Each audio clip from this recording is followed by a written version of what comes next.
Nih memang penegakan hukumnya timpang karena yang dianggap banyak sekali yang memiliki pangkat-pangkat tinggi diduga sebagai salah seorang atau bukan salah seorang karena banyak orang yang diduga sebagai anggota sindikat judi online sama sekali tidak tersentuh hingga saat ini.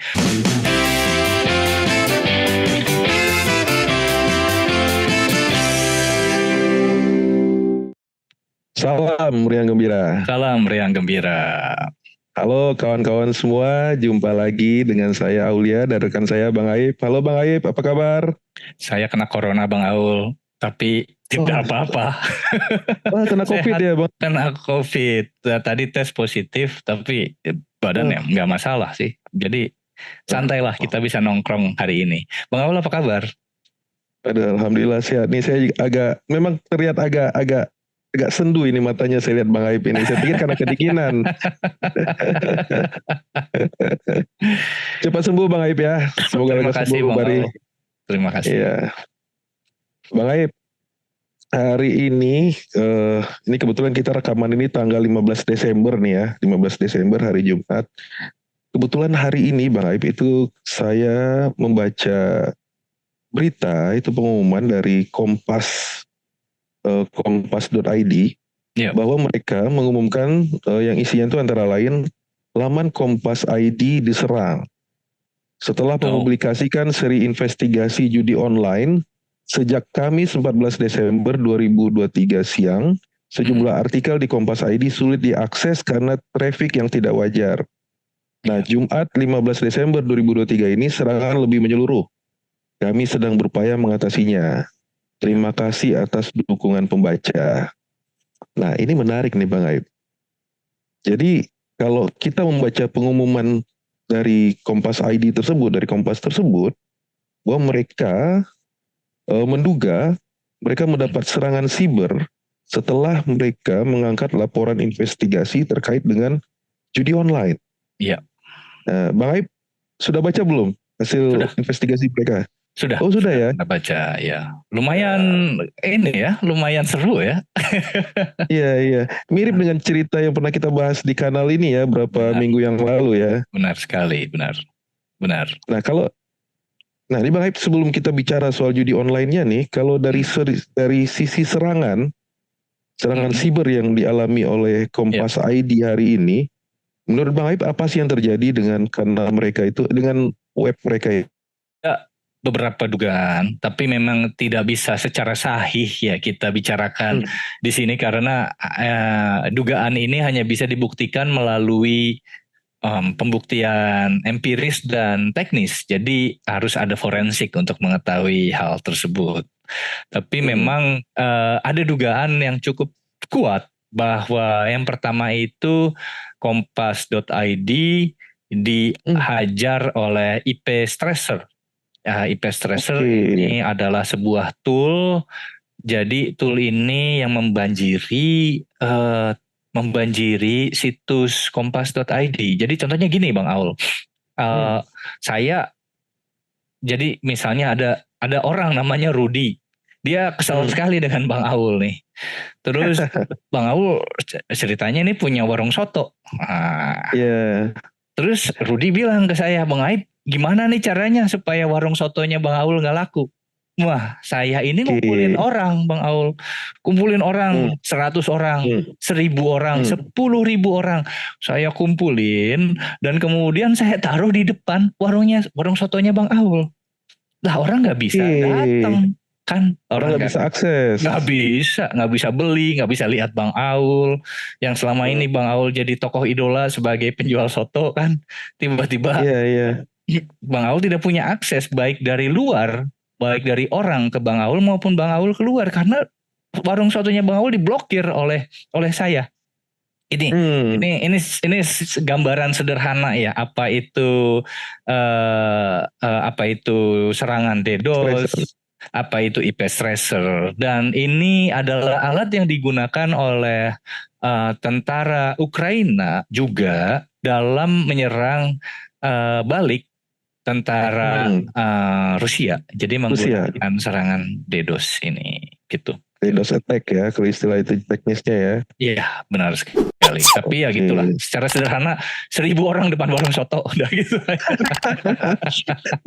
Iya, kasihan ya, kita udah teriak-teriak ya, cuma dihalangin ya. Bener, gimana orang bisa masuk gitu kan. Itu dugaan yang pertama, Bang Aul.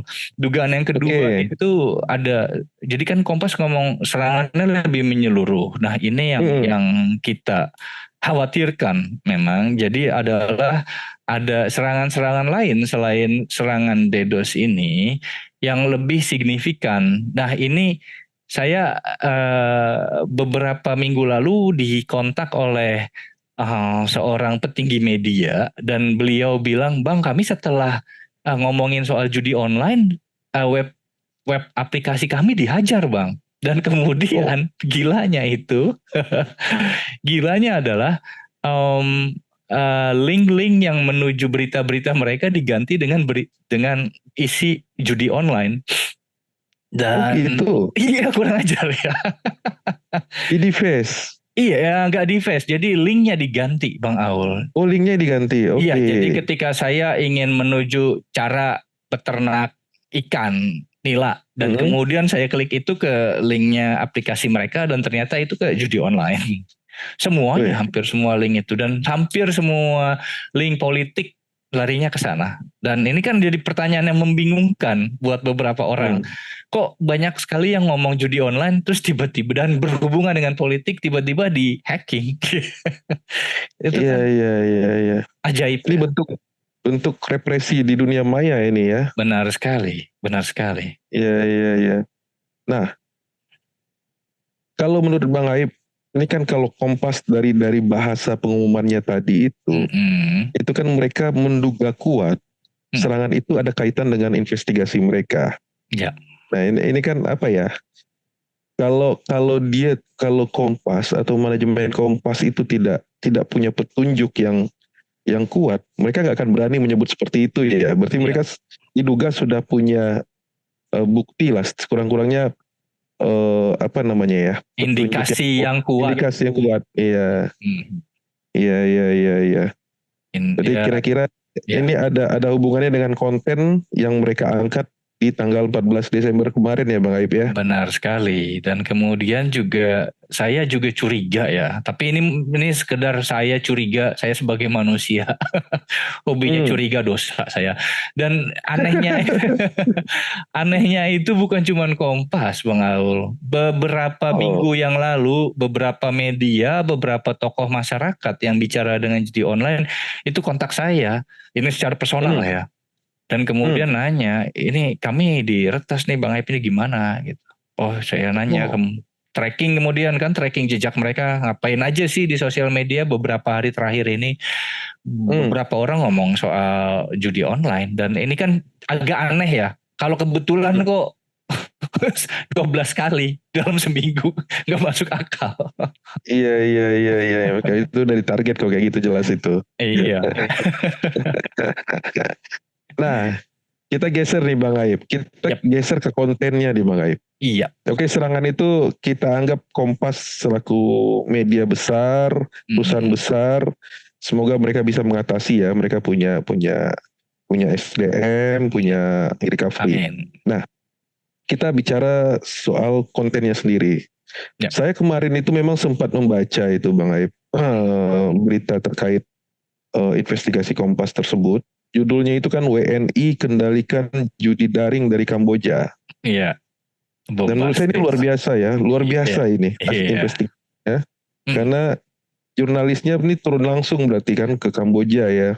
Ada di sana, ada di lokasi ya. Ada foto-fotonya kan. Nah, ada foto-fotonya. Nah, Bang Aib juga udah baca ya beritanya ya. Iya, saya telusuri satu-satu dan kemudian ini sangat dekat dengan investigasi saya dulu bersama teman-teman dari United Nations Office Crime and Drugs dari PBB.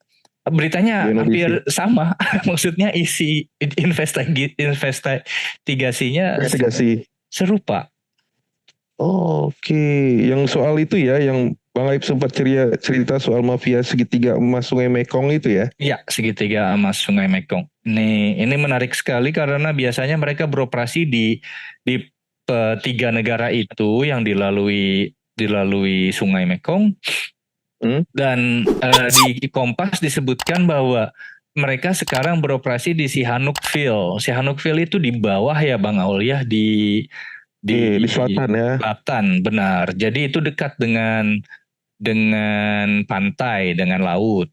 Dan yang menarik lagi adalah Kompas menyebutkan satu lokasi judi di mana judi itu mengatur peredaran judi online di Indonesia di sebuah hotel atau residensi bernama Kompong Dewa.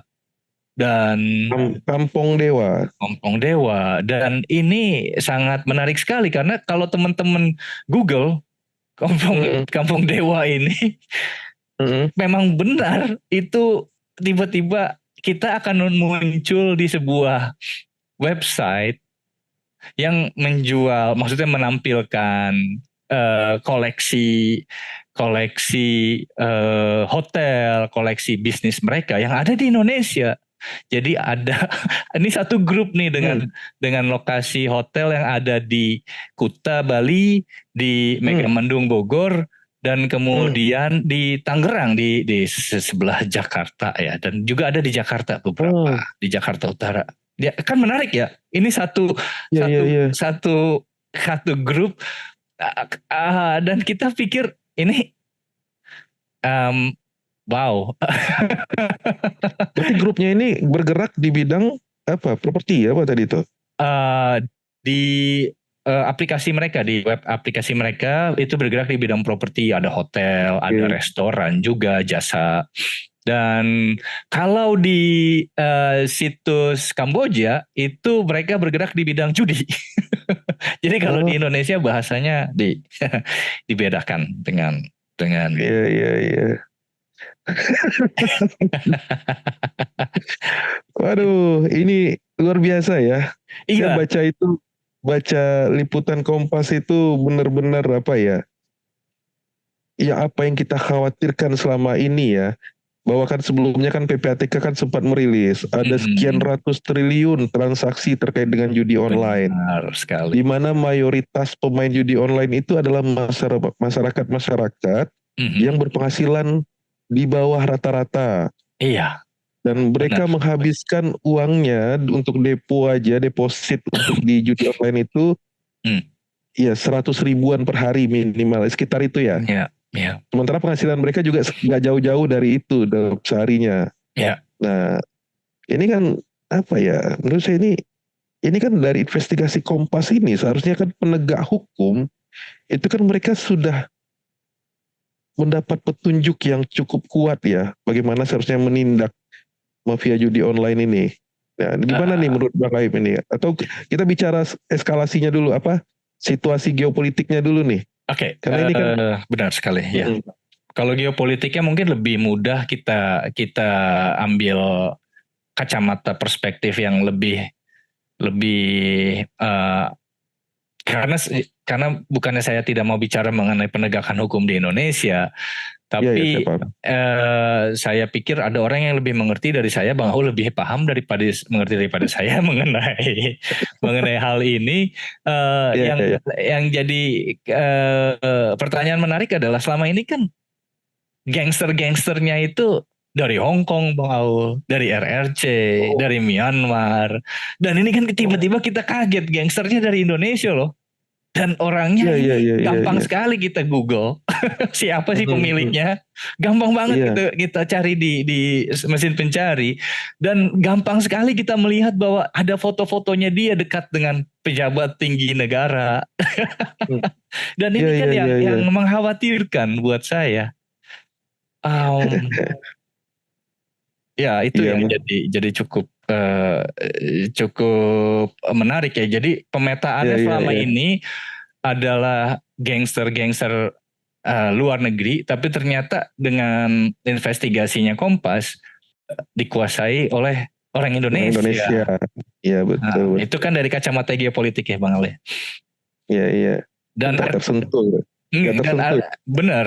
Dan artinya juga si gangster ini si sindikat judi online ini dia punya koneksi dengan si sindikat segitiga emas Sungai Mekong tadi. Artinya dia tidak bisa beroperasi kan kalau tidak dapat restu dalam tanda kutip dari gangster-gangster negara lain. Artinya mereka ini sindikat internasional dan Indonesia kita bangga apa sedih sih Bang Aul begini bahwa miris dong ini miris, masa ya.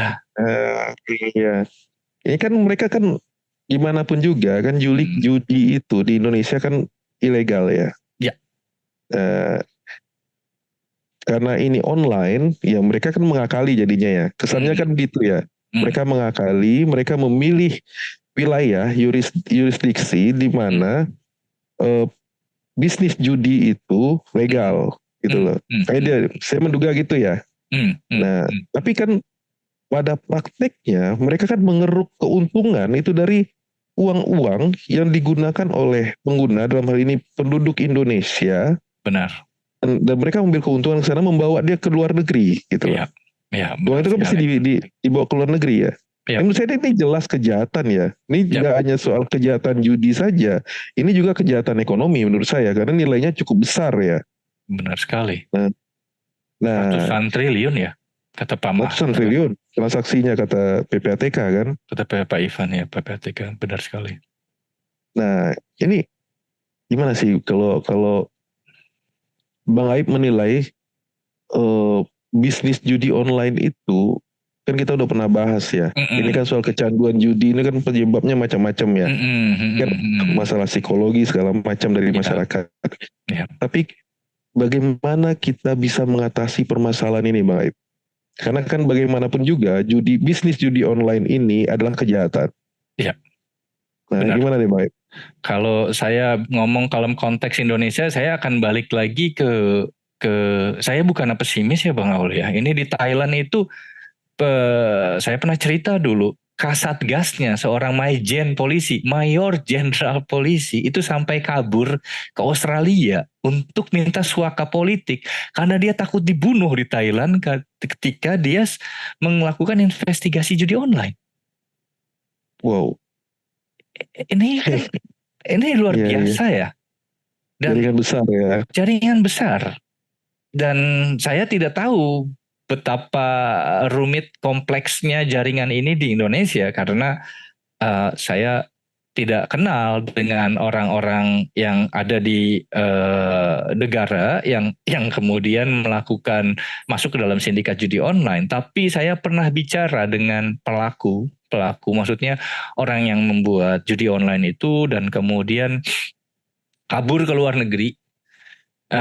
Beliau bilang ini off the record waktu itu dia bilang ke saya sebenarnya tidak bisa kabur ke luar negeri, tapi karena saya bisa dilindungi oleh beberapa orang tertentu dan saya punya akses ke sana, saya bisa kabur ke Kamboja, Bang Aul. Dan ini kalau teman-teman mau ke mesin pencari siapa orang ini, itu dengan mudah bisa ditemukan. Saya tidak bisa menyebut namanya siapa. Iya. Nah ini kan juga beberapa waktu belakangan kan sempat ada viral lah. Saya nggak jelas apakah itu video atau gambar waktu itu ya. Yang menyebutkan bahwa judi online ini ada kaitannya dengan pendanaan salah satu capres gitu kan ya. Cuma kan waktu itu kan sempat langsung dibantah oleh Kominfo. Itu tidak benar. Karena Kominfo tahu bahwa itu tidak benar. Nah itu kan jadi menarik kan. Iya. Apa buktinya Kominfo itu bilang bahwa itu tidak benar? Nah itu makanya dan dia kan langsung di stempel hoax itu oleh Kominfo waktu itu. Iya. Nah jadi benar. Gimana menurut Bang itu? Pertanyaannya kok Kominfo bisa bicara begitu? Apakah Kominfo tahu uang judi online larinya kemana? Itu kan artinya gini, saya di sini di media ini Bang Aul, kita bicara ke teman-teman. Silakan teman-teman cari Kompong Dewa itu di mesin pencari. Siapa yang punya itu? Silakan cari di YouTube. gedungnya itu yang mana, silakan cari, itu mudah ditemukan. Silakan cari di mesin pencari tadi orang yang pergi ke luar negeri ke Kamboja karena tidak bisa beroperasi di Indonesia untuk melakukan judi online. Nah, sekarang Kominfo bilang uang yang ditemukan diduga, ya bukan diduga, sudah ditemukan oleh PPATK itu tidak lari ke partai politik. Itu dari mana Kominfo bisa bilang begitu, sementara PPATK sudah jelas. Ini kan ada buktinya ya di media ya. Saya tidak bicara sembarangan. Ini sudah ada buktinya. PPATK bilang bahwa mereka mensinyalir bahwa saksi mencurigakan ini larinya ke partai politik. Itu PPATK atau ke politisi kali ya? Ke politisi, ya. Iya. Ya ini memang harus serius ini ya, mengungkap ini ya. Jika tidak serius, ini kan spekulasi di masyarakat ini kan semakin liar ya Bang Aib ya. Iya kan. Apalagi ini juga kan di musim politik. Benar. Kita di forum ini di Kamar Siber ini kita tidak ada pretensi apapun ya kepada capres atau cawapres yang ada yang berkontestasi saat ini. Concern kita adalah soal penegakan hukum. Karena dan kejahatan-kejahatan siber ya Bang Ibe ya, karena terutama terkait dengan judi online ini sudah sangat meresahkan masyarakat, sudah banyak yang menderita kerugian, bahkan ada yang bunuh diri segala macam akibat dari judi online ini. Makanya kita di Kamar Siber ini kita konsisten untuk melawan judi online ini ya Bang Ibe ya. Kita dan juga kita melawan represi Bang Aul, karena ini adalah salah satu bentuk represi kepada teman-teman media, pilar demokrasi kelima, dan kan kita tidak bisa diam ketika teman-teman kita yang mendukung negara ini mau maju, mau bangkit di represi, dan ini mungkin kenapa kita bicara ya di sini. Iya betul. Nah. Jadi Bang Aib, kembali lagi nih mengenai investigasi Kompas tadi, itu kan sempat di sana itu juga sempat dijelaskan bahwa untuk transaksi judi online itu dari hasil investigasi mereka itu digunakan rekening-rekening penampungan yang menggunakan identitas dari warga. Benar. Nah itu seperti apa sih itu Bang Aib? Memang ini Indonesia itu negara yang cukup ajaib kalau soal rekening bank Bang Aul. Jadi itu kita kalau ke toko online kita bisa beli rekening bank asli. Oke, bisa ya? Bisa, dan ini buat keamanan cyber kan jadi celah yang luar biasa. Wow, karena ini kalau kita pandang dari keamanan cyber ya, uang itu bisa saya gunakan untuk transfer ke teroris, untuk belanja senjata, belanja narkoba, apapun. Dan kemudian setelah itu saya lenggang kangkung, satu kali transaksi aja misalnya. Kalau tidak salah di Indonesia itu maksimal transaksi 100 juta atau 90 juta. Maksudnya yang di transaksi yang mencurigakan. Saya lupa STR. Suspicious transaction. Iya. Itu di atas 100 juta. Di atas 100 juta. Iya, nah itu yang coba contohnya gitu aja. Saya beli 5 akun, 5 rekening bank dari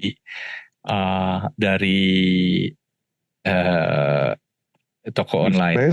Kemudian saya minta bos saya atau teman saya dari luar negeri untuk mengirimkan uang itu satu akun di satu rekening bank itu 100 juta misalnya, atau 99.999.000 misalnya ya. Itu masih di bawah 100 juta. Kan kalau tidak salah dapat 500 juta, sekitar setengah miliar. Dari situ saya membiayai kegiatan terorisme saya di masyarakat. Ini kan gak masuk di akal gitu. Orang-orang jual beli akun rekening bank itu tanpa berpikir sebelumnya bahwa apakah rekening bank yang mereka jual ini akan digunakan oleh orang-orang tertentu untuk melakukan kejahatan. Sebab jika iya, mereka masuk ke dalam jual beli rekening rekening bank sudah termasuk kejahatan ya. Dan ini menyediakan rekening bank untuk kejahatan itu kalau tidak salah sudah masuk ke dalam proses kolaborasi. Iya, pasal 55 itu turut serta itu. Benar. Iya. Emang ngeri ya. Nah, ini kemarin tuh sempat ada juga tuh diskusi Bang Aib. Ini gimana sih sebenarnya hukumnya? Itu kan judi itu di Indonesia kan dilarang. Ya. Tapi ini kan dia pindahkan lah servernya, kantornya itu di negara lain. Ya. Di negara tetangga kita. Ya. Di mana di negara tersebut untuk orang asing itu legal. Iya. Untuk bisnis judi.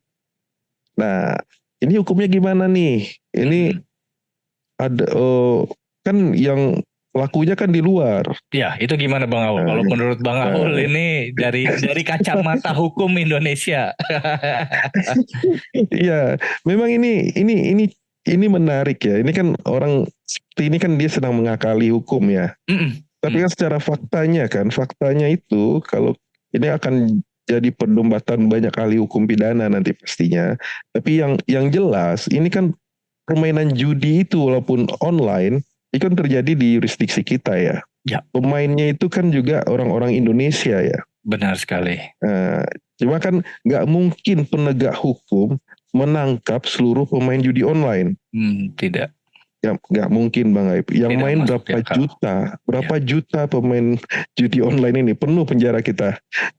Nah, seharusnya kan yang ditangkap itu adalah bandar-bandar yang mendapatkan keuntungan besar dari bisnis judi online itu kan. Karena ini kan bagaimanapun juga ini kan yang ngambil keuntungan mereka gitu loh. Ya. Dan perekonomian negara jelas terganggu dengan ini karena banyak uang yang terserap oleh mereka kan. Ya. Oleh akibat judi itu.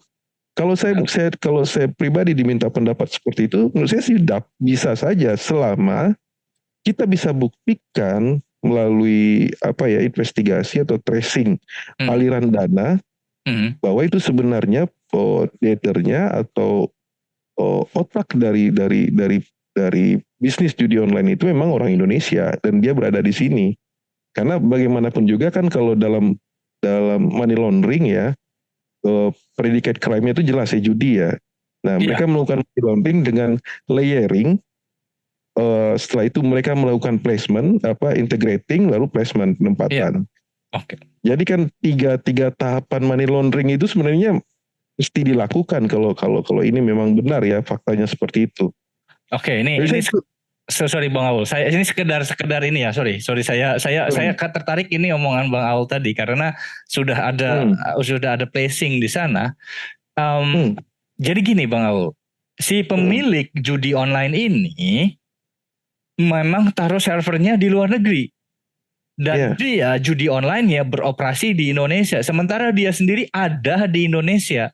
Apakah beliau bisa didakwa atau diinvestigasi lebih lanjut? Menurut saya bisa. Kalau menurut saya ya, bisa. Karena memang sederhana aja Bang Aib. Kenapa orang mau berinvestasi besar di bisnis judi online ini? Karena dia tahu ini pasarnya Indonesia. Ya. Kan sama aja, sama seperti dia membuka kasino darat di Indonesia, pemainnya orang Indonesia kan sama aja. Benar. Ini cuma sarananya saja kan. Benar. Online itu kan hanya sarananya saja. Benar. Yang mendapat keuntungan itu dia sendiri, dia jelas ya pelakunya. Kalau ini bisa dibuktikan secara hukum ya. Kita di sini tidak mau menyebut nama karena ini kita menjaga juga di sini karena kita bukan investigatornya. Kalaupun kita investigatornya pun kita tidak akan sebut di sini. Kita akan buktikan gitu seharusnya. Iya. Nah ini masalahnya Bang Aul, kalau buktinya sudah jelas seperti ini bahwa pemilik lokasi judi online, server judi online ini kata Bang Aul semestinya bisa. Dan pertanyaan selanjutnya adalah kenapa tidak kita lakukan investigasi selanjutnya kan? Nah itu ini kan balik lagi ke masalah apakah ini politis Apakah ini korupsi? Apakah ini memang sudah merasuk ke sedemikian banyak lini di masyarakat? Dan ini kan pertanyaan yang belum bisa dijawab hingga saat ini. Betul. Ini agak rumit menjawabnya memang ini. Karena kalau kita coba mereka-reka menjawab, nanti kita dipikir mengarah-arahkan ya. Benar. Tapi faktanya memang ini terjadi, dan ini seharusnya kalau memang secara teknis pembuktian, jika ada niat untuk mengungkap ini, kalau menurut saya itu bisa, Bang Aib. Iya. Ya, ini kan transaksi elektronik ya mayoritas ya. Iya. Dan ya kan, server itu bisa kita lacak ya Bang Aul ya, maksudnya servernya bisa dilacak, kalau mau bisa, iya kan. Bahkan beneficiary ownernya pun bisa kita buktikan seharusnya dari perusahaan-perusahaan itu. Ya kalau menurut berita Kompas, iya bisa kita buktikan. Bisa. Dengan mesin pencari pun dengan mudah kita bisa lihat siapa orangnya. Dengan open source intelijen aja ya. Iya, bisa kita buktikan. Iya. Nah, ini memang benar-benar membaca itu, dan ditambah lagi dengan adanya penyerangan kepada media yang mengungkap itu benar-benar membuat kita marah ya. Kalau saya sih dalam posisi marah ya, kok seperti ini sih gitu. Ketika ini media kan mereka menjalankan fungsi jurnalisme ya. Mereka memberikan penyadaran kepada masyarakat. Tapi kok mereka ketika membuktikan itu, mereka juga diserang. Ini kan berbahaya sekali menurut saya, Bang Aib. Vulgar ini mainnya nih, udah main kayu. Main kayu ya. Berarti benar-benar tengganggu. Kalau akhirnya kan kita bisa berasumsi bahwa liputan Kompas itu mendekati fakta, atau seperti itulah faktanya. Sehingga ada yang marah kan. Iya. Masuk akal, sangat masuk akal. Apalagi tadi saya bilang, kalau dalam 1 minggu 12 kasus, semuanya sama, tidak masuk akal juga, ini kebetulan. Iya. Ini kita lihat aja nanti Bang Aib. Ini ketika kita upload ini nanti ke YouTube, apakah nanti di komen-komennya kita akan diserang-serang lagi atau gimana, ya kita lihat aja nanti nih. Kita dilaporin nanti abis ini dia nggak bagus kanalnya. Kan banyak itu kan. Artinya gini Bang Aul, karena murah ya Bang Aul ya. Si DDoS itu, jadi ini kita balik lagi ke pola penyerangan tadi. Jadi itu emang ada jasa layanan hacking, dan itu dia menyediakan hacking itu kalau tidak salah 1 hari itu $30 Amerika Bang Aul. Murah kan? 1 hari itu lapak sotonya Bang Aul dikerubutin 10.000 orang. Cuman bayar $30 Amerika. Berapa kalau rupiah itu Bang Aul? 400 ya kali 15.000, 450. Iya. Dan itu 500 ribuan ya. Ya, dan itu 1 hari, bayangin 1 hari lapak Bang Aul itu bakal tidak bisa beroperasi. Itu jaminan dari dia. Betapa murahnya. Itu satu ya. Yang kedua, mereka itu kadang-kadang bisa memberikan ini tes dulu. Jadi kayak mau beli nangka gitu, coba tes dulu nangkanya Bu, Pak gitu. Coba dulu nangkanya. Itu bisa 15 menit Bang Aul. Saya misalnya Bang Aul tadi diserbu sama 1.000 orang selama 15 menit, itu gratis. Wow, dikasih teaser ya.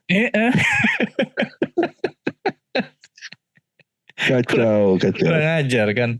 Dan ini banyak sekali artinya gini, ada beberapa saya tahu komunitas-komunitas di Indonesia pun melakukan kegiatan ini karena mereka butuh pemasukan, dan dan ini buat mereka ya pekerjaan biasa kayak Bang kerja biasa. Iya betul. Ya cuma kan ini kan apa ya Bang Ip ya, ini kan kalau kita bicara dalam konteks keamanan informasi atau keamanan digital di negara kita, ini kan benar-benar mengkhawatirkan ya Bang Ip ya. Pertama, kita pernah bahas soal judi online ini. Mereka menyusup ke situs-situs milik pemerintah. Militer juga. Militer, guruan tinggi segala macam. Itu kan mereka mengganggu ya. Situs MUI juga disusupi.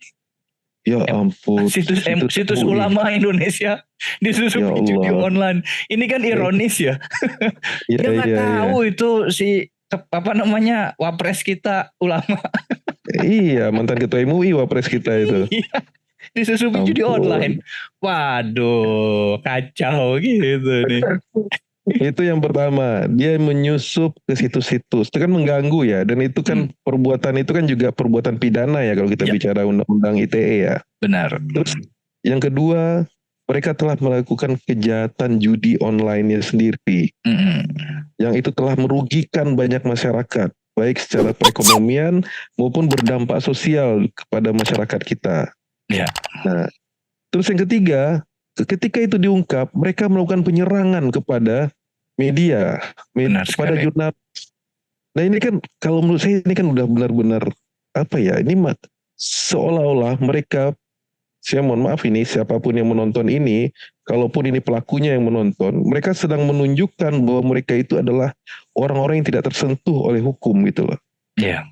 Ini kan kita ironis ya melihat ini Bang Aib ya. Iya. Ya, ini negara masa kalah dengan penjahat gitu, sederhana aja sih gitu loh. Nggak boleh ya, ini negara ini kan berdiri di atas hukum ya, negara kita ini nggak boleh kalah oleh penjahat. Setuju. Tapi kalau ngomong-ngomong itu bukan cuma kita yang panas, Bang Aul, penonton juga banyak yang panas tuh kan waktu kita ngomongin judi online kemarin itu. Wah iya, itu banyak juga penonton kita yang panas itu komentar. Ini memang penegakan hukumnya timpang karena yang dianggap banyak sekali yang memiliki pangkat-pangkat tinggi diduga sebagai salah seorang atau bukan salah seorang karena banyak orang yang diduga sebagai anggota sindikat judi online sama sekali tidak tersentuh hingga saat ini. Gimana masyarakat mau percaya kan? Iya betul. Nah cuma ini kemarin saya sempat diskusi juga dengan teman-teman. Mungkin judi ini agak berbeda dengan kejahatan lain Bang Aib. Karena korbannya itu tidak merasa sebagai korban. Benar. Ya, karena mereka kan menikmati ya, karena dengan aspek kecanduannya itu. Benar. Ya, sehingga kan kalau kita ini kan untuk advokasinya sendiri memang ini agak berat jadinya, lebih berat dibanding dengan kejahatan-kejahatan lain. Karena dia dengan kesenangan diri dia bermain judi itu kesenangan dia, walaupun dia nyari duitnya lagi susah, dia harus melakukan pekerjaan kasar, dia harus bahkan dia harus meminjam online untuk dapat mengisi depo bermain judi online itu. Nah, itu kan sebenarnya kan kalau kita bicara sebagai seorang yang berakal sehat, dia itu korban, tapi dia gak sadar gitu.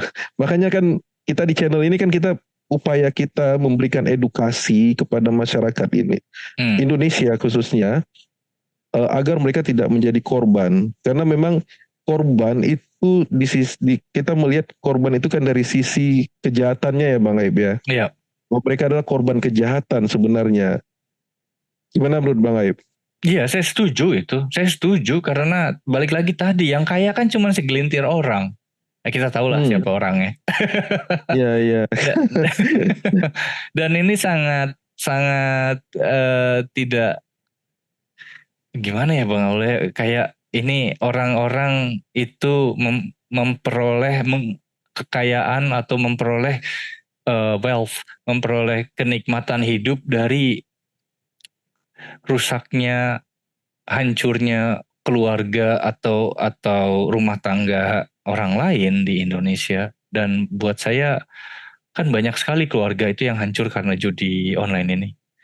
Itu ada penelitian itu kalau tidak salah Bang Aul itu di daerah Indonesia Timur itu ada dari sekitar 100% permintaan cerai di sebuah rumah tangga, 40% itu lebih dari 40% itu karena judi online, kecanduan judi online. Wow. Kan luar sekali ya angka 40 itu ya. Besar itu. Iya. Ngeri sekali. Mungkin Bang Aib nih, sebelum kita tutup nih, Bang Aib ada saran nggak kepada masyarakat ini, kita nggak bosan-bosan ya kepada masyarakat atau teman-teman penonton Kamar Siber ini terkait dengan kecanduan judi online ini Bang Aib. Karena kita kalau berharap pada negara ini ini saya dalam posisi sudah hopeless lah. Ini kita sudah berteriak, media sudah berteriak, tapi kita tetap tidak akan berhenti gitu loh. Iya. Untuk terus menyuarakan agar ini tindak. Tapi kan di sisi lainnya, ini kan kalau bicara judi kan ada supply ada demand ya. Iya benar. Dari sisi masyarakatnya mungkin Bang Aib ada masukan pada teman-teman atau siapapun yang saat ini sedang kecanduan judi online. Kita ya kalau ada yang kenal dengan yang kecanduan judi online, ada yang kenal dengan siapapun yang bermasalah karena judi online, keluarganya atau rumah tangganya. Tidak usah khawatir ya, silahkan ngobrol di sini, silahkan kirim pesan di kanal kita, karena kita sangat berterima kasih buat teman-teman yang mau berbagi juga, dan juga itu jangan diam ya, karena diam adalah pengkhianatan. Betul. Jangan diam. Betul. Ya, harus speak up ya Bang Aib ya. Benar sekali. Ini baru Kompas ya sekarang. Nanti bulan depan apa? PPATK yang dihajar. Bulan depan apa? Mabes Polri yang dihajar. Kan nggak masuk di akal ini. Kita harus bicara. Jangan takut. Iya. Ini saya seperti apa ya? Seperti apa yang terjadi sekarang itu seperti kita kalau bicara mafia narkoba di negara-negara Amerika Latin sana ya. Ketika yang mengungkap itu akan diserang gitu loh. Iya. Sebegitu kuatnya mereka gitu loh, sindikat-sindikat ini. Dan kita nggak boleh takut dengan sindikat, dengan gangster itu Bang Aul. Ya, harus kita lawan dong. Makanya kita pakai kabar siber ini. Kita lawan dengan konsisten. Amin. Oke Bang Aib. Terima kasih Bang Aul. Gitu dulu pembahasan kita soal judi online. Bagi teman-teman yang menonton Kamar Siber di YouTube maupun yang mendengarkan di Spotify, jika ada komentar silakan komen di kanal YouTube kita. Maupun kalau jika ada saran-saran masukan itu silakan dituliskan juga di komen. Mungkin Bang Aib ada yang ditambahkan? Ya, terima kasih untuk teman-teman yang sudah berbagi ya. Kita sangat menghargai sekali. Karena episode yang lalu itu love scamming dan ada salah seorang penonton kita yang merasa bahwa kanal ini cukup berguna dan itu sangat membahagiakan buat kami. Karena kami merasa oh iya kita minimal ada gunanya sedikit buat masyarakat. Iya betul. Karena memang kita di Kamar Siber ini kita membahas isu yang sangat spesifik ya. Kita membahas spesifik terkait dengan kejahatan-kejahatan siber maupun tentang keamanan digital. Nah, ini beda dengan kanal-kanal lain, kanal hiburan, kanal-kanal politik. Memang itu banyak penontonnya. Nah, yang nonton kanal kita ini memang rata-rata orang yang niat nonton Bang Aib. Benar sekali. Maka itu jangan lupa berbagi ya, biar kita juga pengen tahu apa sih yang harus kita bicarakan nih masa depan, apa sih yang teman-teman mau tahu dari kita, dari soal dunia digital, bagaimana cara membuat keluarga kita dan orang-orang yang kita cintai dan yang juga yang kita cintai dan mencintai kita agar aman dalam menavigasi di dunia internet ini. Itu silakan teman-teman kalau ada request kita akan bahas. Ya. Ayo. Oke teman-teman, makasih banyak ya atas waktunya. Sampai jumpa lagi di Kamar Siber dan saya penting dulu nih, Bang Aib semoga lekas sembuh. Terima kasih banyak Bang Aib. Terima kasih banyak. Oke, salam riang gembira. Salam riang gembira.